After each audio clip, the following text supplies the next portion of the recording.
Tämä on suuri kahvinmaistelutesti.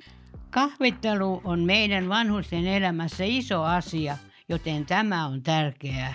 Alkukarsintojen jälkeen finaaliin etenivät nämä 5 kahvia. Mutta mikä on paras? Otetaanpa selvää.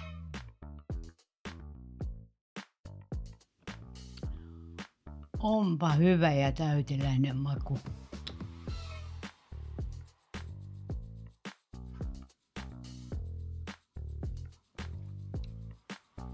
Oi, menee ihan ikeniin.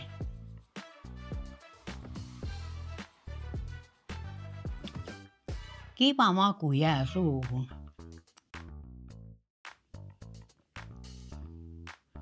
Maistuu. Potentiaalinen voittaja tämäkin. Sanoisin, että kahvi numero 3 oli paras. Vuoden mummon valitsema paras kahvi on tämä.